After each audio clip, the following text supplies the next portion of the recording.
Hello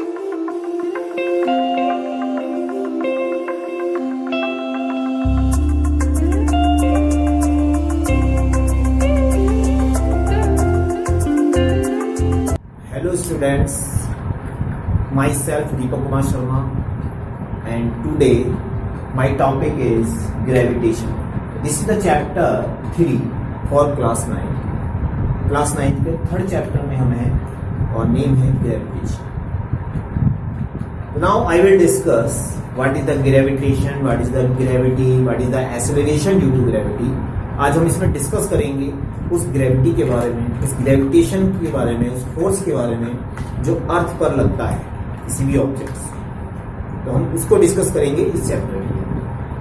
तो firstly मैं बात करता हूँ एक छोटे से इंसिडेंट की, जो न्यूटन के ग्रेविटेशन फोर्स, जब न्यूटन ने अपना ग्रेविटेशन फोर्स दिया था उसके अकॉर्डिंग. तो आपने सुना भी होगा, कई बार डिस्कशन होता है कि न्यूटन एक पेड़ के नीचे बैठे थे और उनके सर पर एक एप्पल नीचे गिर रहा है. तो जब एप्पल उनके सर पर गिरा तो तब उन्होंने सोचा कि ये एप्पल नीचे ही क्यों गिरा, ऊपर क्यों नहीं गिरा. तब जाकर के ग्रेविटी को उन्होंने सर्चिंग किया, यानी उन्होंने एक ऐसा ऑब्जर्व किया, ऐसा ऑब्जर्वेशन, ऐसा एक रिजल्ट फाइंड किया जिसमें ये प्रूफ हुआ कि अर्थ के अंदर कोई ऐसी मैग्नेटिक पावर है जो ऑब्जेक्ट को अपनी ओर खींचती है. तो उन्होंने उसके बारे में सर्च किया और सर्च करने के बाद उन्होंने एक कंक्लूजन निकाला.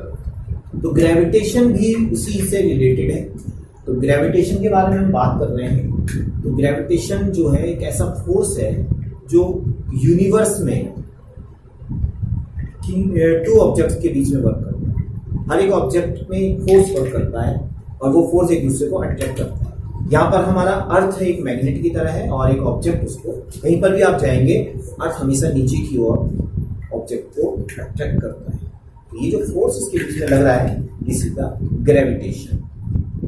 तो हम बात करते हैं ग्रेविटेशन और ग्रेविटी की. तो what is the difference between gravitation and gravity.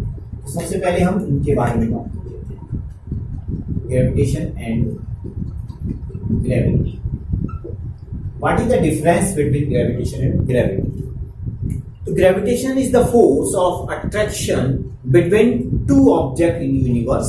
ये किन्हीं टू ऑब्जेक्ट्स के बीच में काम करता है. सपोज एक ऑब्जेक्ट ये है, ऑब्जेक्ट ये है, ये वन ऑब्जेक्ट है, पहला ऑब्जेक्ट है, ये सेकंड ऑब्जेक्ट है. इन दोनों के बीच में ये काम करता है. बट ग्रेविटी क्या हुआ, ग्रेविटी एक अर्थ होगा. ग्रेविटी में एक ऑब्जेक्ट अर्थ होगा और दूसरा ऑब्जेक्ट कुछ भी हो सकता है. तो the force of attraction between the earth and object is called the gravity, and the force of attraction between two objects in universe, first और second object कुछ भी हो सकते हैं, this is the gravitation. ठीक है. तो ग्रेविटेशन और ग्रेविटी का एक छोटा सा डिफरेंस मैंने आपको बताया, ये डिफरेंसेस है. ठीक है.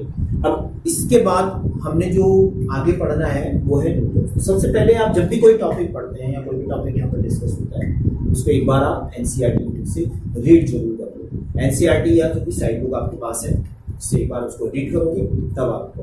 ठीक है. तो यहाँ पर मैंने डिफाइन कर दिया. आपने एक खाली नोट्स बनाने हैं. जो एनसीईआरटी बुक है आपके पास, जो साइड बुक है वहाँ से नोट्स बनाने हैं.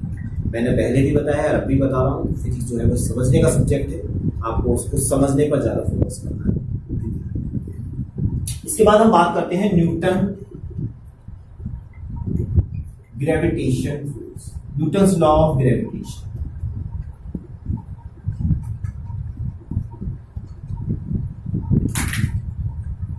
न्यूटन्स लॉ ऑफ ग्रेविटेशन के बारे में बात हो रही है. तो न्यूटन्स लॉ ऑफ ग्रेविटेशन क्या है.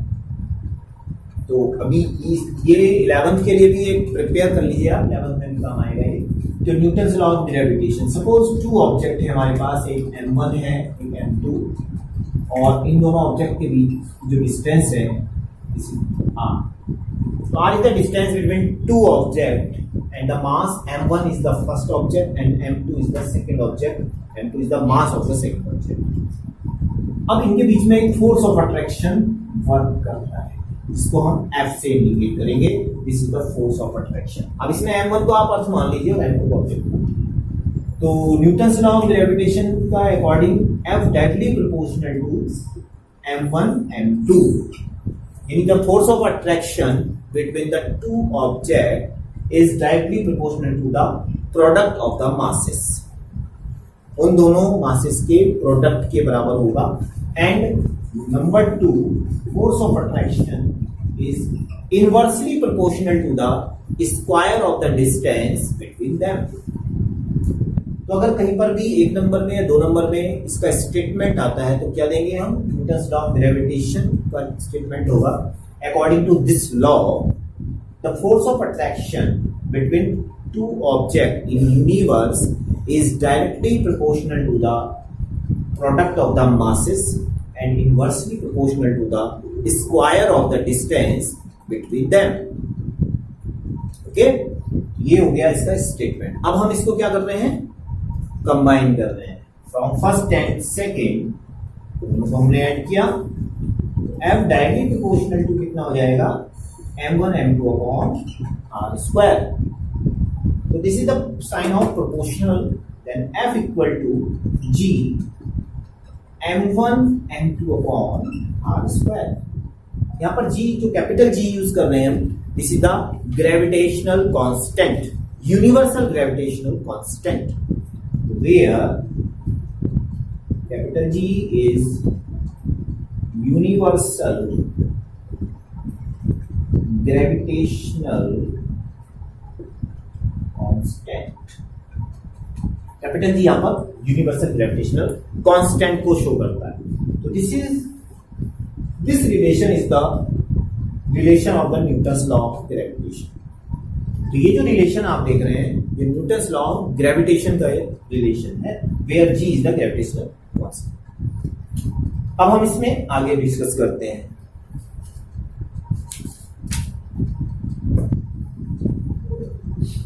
अब हम डिस्कस करते हैं इस जी के लिए। तो इस जी के लिए हमने एक फार्मूला ड्राइव करना है। यहाँ पर जी इक्वल टू हो जाएगा F R square upon m1 m2।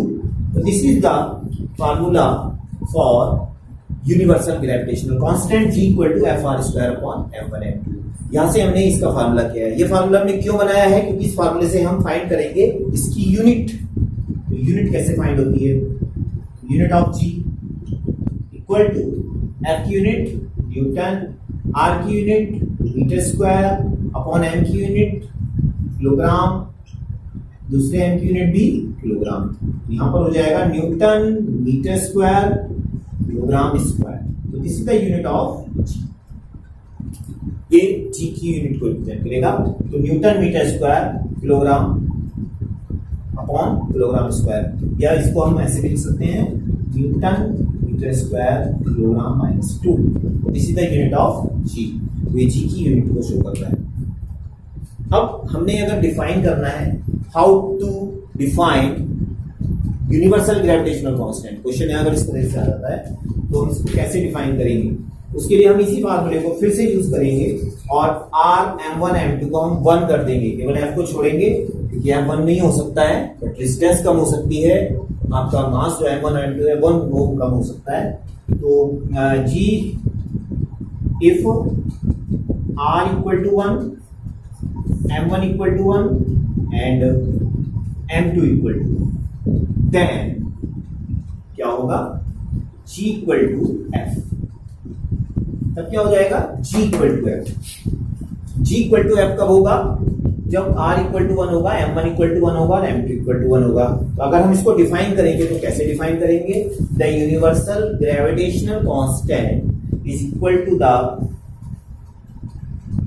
force of attraction between two objects of unit mass and placed at unit distance।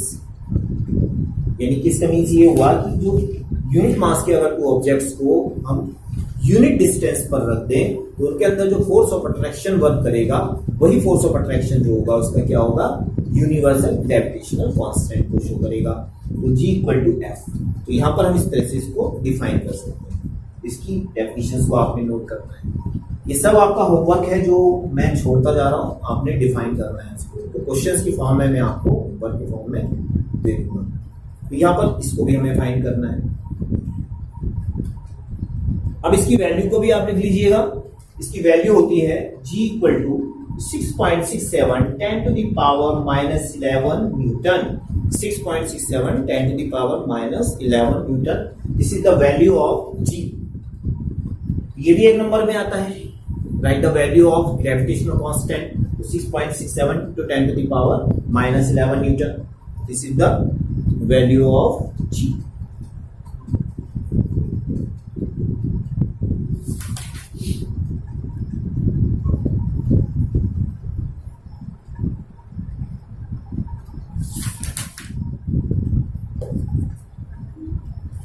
तो ये तो हो गया हमारा न्यूटन्स लॉ ऑफ ग्रेविटेशन. अब इसी के साथ साथ हम यूज करते हैं एक new definition, Kepler's law of gravitation. यहाँ तो न्यूटन ने हमें ये बताया कि अगर टू ऑब्जेक्ट को हम एक साथ रखते हैं तो उनमें एक फोर्स ऑफ अट्रैक्शन वर्क करता है, और वो फोर्स ऑफ अट्रैक्शन वर्क जो है वो directly proportional to the product of the masses and inversely proportional to the square of the distance between them. अब कैप्लर्स ने भी एक रूल दिया था जो प्लैनेट्स पर था, Kepler's laws.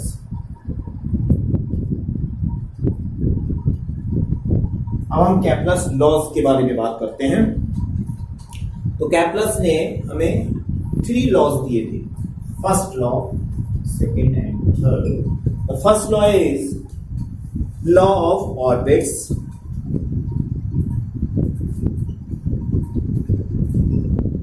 Law of orbits. This is the first law. And the second law is law of areas. And the third law is law of periods. Law of time periods. ठीक है. अब इनके बारे में समझ लीजिए.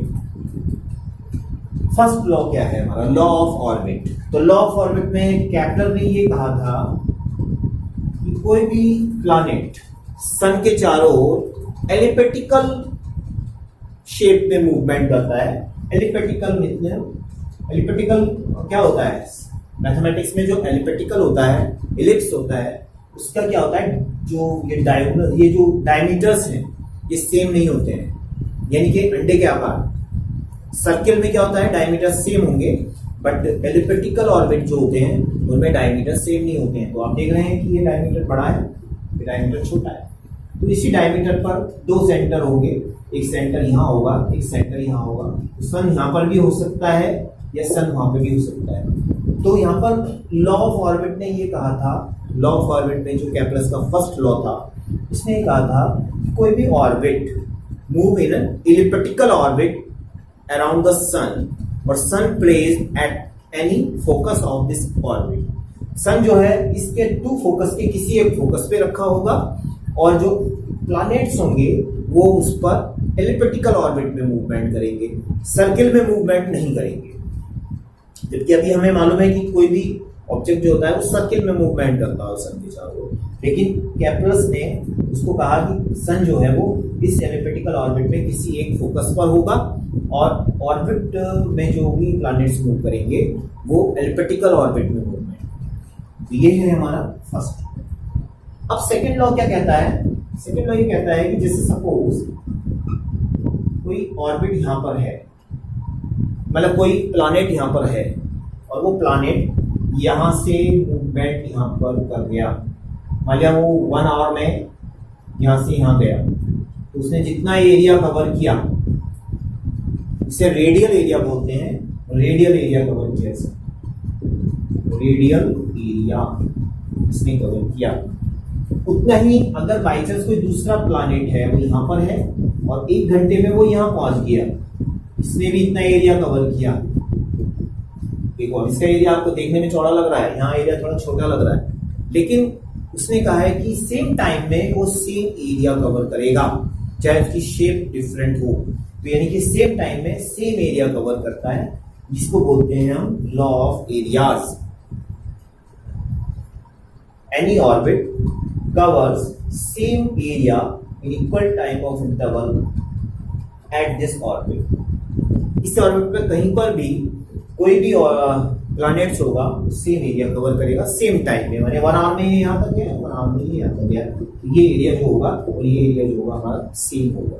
तो this is the law of areas. उसके बाद लॉ ऑफ टाइम पीरियड।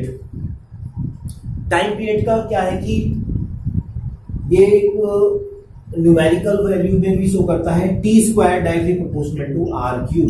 ये ने एक रिलेशन निकाला है, according to this law the square of the time period of any object is directly proportional to the cube of this orbit या cube of this orbit, यानी कि उसके radius, जो इस रेडियस में वो मूव कर रहा है, जिस ऑर्बिट में भी वो मूव कर रहा है, उसका जो भी रेडियस होगा, उसका जो क्यूब होगा वो डायरेक्टली प्रोपोर्शनल टू होगा उसके टाइम पीरियड, यानी T square is directly proportional to R cube. तो ये relation law of time period पे आता है। इसको पूरी तरीके से जो फुल डेफिनेशंस हैं वो आपकी बुक में है, आप वहां से नोट कर लेंगे। अगर कोई भी प्रॉब्लम फिर भी आती है तो मैं आपको उसको एक्सप्लेन कर दूंगा और अच्छे से उसको मैं लिखवा भी दूंगा, नोट्स भी बनवा दूंगा। अगर आपको प्रॉब्लम है फर्स्टली तो आप पहले इसको समझने पर फोकस कीजिए, अगर आपको कोई प्रॉब्लम होती है तब हम बात करते हैं। तो यहाँ पर हमने क्या सीखा, Kepler's law, law of orbit, law of areas and law of time period. ये पूरा 11 का कोर्स भी है, अगर आप अभी से अच्छे पढ़ लेंगे तो 11 में आपको इसमें इजी हो जाएगा। तो लॉ ऑफ टाइम पीरियड, ठीक है। तो ये तीनों चीजों को आप नोट करेंगे, ये आपको हम नोट करते हैं।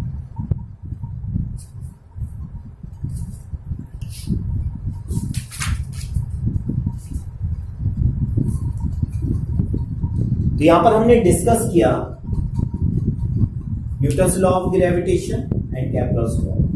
इन दोनों को आप भी जो है इन दोनों को ही अच्छे से पढ़ेंगे, अच्छे से रीड करेंगे, और जो भी प्रॉब्लम्स आपकी होगी उस प्रॉब्लम्स को आप जो है मेरे को भेजेंगे। अगर मेरे नंबर पे कोई प्रॉब्लम है तो आप मेरे नंबर पे सेंड कर सकते हो, ठीक है, या मुझे कॉल कर सकते हो। Thank you.